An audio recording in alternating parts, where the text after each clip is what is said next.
They say the scent of burnt sage isn't enough to keep them away, that the smoke, meant to cleanse, can sometimes only irritate the things that walk between worlds.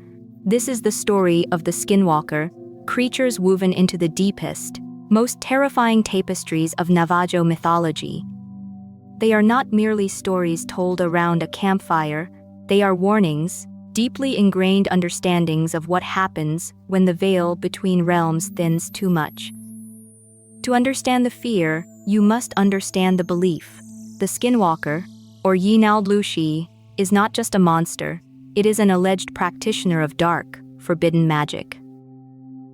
In the lore, these beings are people who have committed heinous acts so spiritually corrupt that they have been cursed, or worse, have willfully chosen to transform.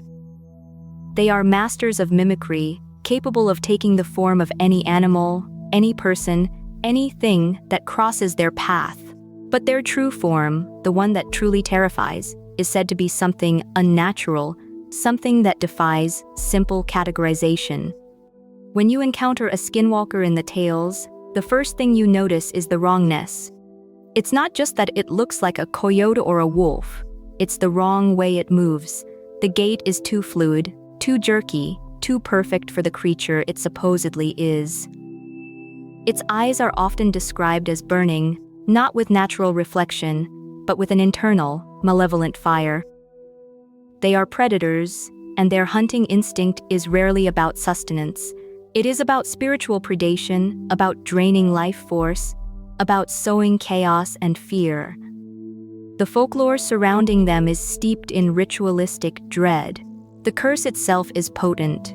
It implies a descent into a state of deep spiritual sickness, a bargain struck with forces that should remain undisturbed. The methods of combating them, therefore, are equally esoteric and dangerous. Simple protective measures, like burning sage, are considered insufficient against such powerful malevolence. The defense requires deep cultural knowledge, specific prayers, and often, community action. The rituals described are complex, involving powerful chants and the invoking of protective spirits, all aimed at forcing the creature back into whatever dimension it crawled out of. But the danger isn't just fighting them, it's recognizing them. The signs are subtle, designed to fool the unprepared. A sudden, unnatural silence in an area where there should be sound, animals behaving erratically, acting as guides or, conversely, as decoys. Sometimes, the very environment seems to conspire against you, a feeling of being watched from every shadow, even when you are alone in a vast, open plain. These signs suggest a localized corruption, a boundary that has been breached. As time moves forward, and modern life rushes in, the narratives of the Skinwalker haven't faded. They've adapted. People today report encounters that sound almost too mundane to be believed. Hikers deep in the Navajo Nation report seeing canine shapes, moving against the laws of physics. Ranchers speak of livestock disappearing under strange circumstances, accompanied by unsettling tracks that defy known biology. These contemporary reports force a tension between established cultural belief and the skepticism of the modern world. Culturally, these encounters are interpreted not as mere delusions, but as spiritual warnings. They serve as a cultural anchor, reminding people of the sanctity of the land and the importance of maintaining spiritual balance. When the Skinwalker appears, it often signifies that the community, or the individual, has strayed too far from established ways, that the boundaries of respect have been violated. One terrifying aspect of the lore is the idea of the bait. The Skinwalkers are believed to target the vulnerable, those who are lost, those who are questioning their path, those whose spirits are already frayed. They don't attack randomly, they stalk.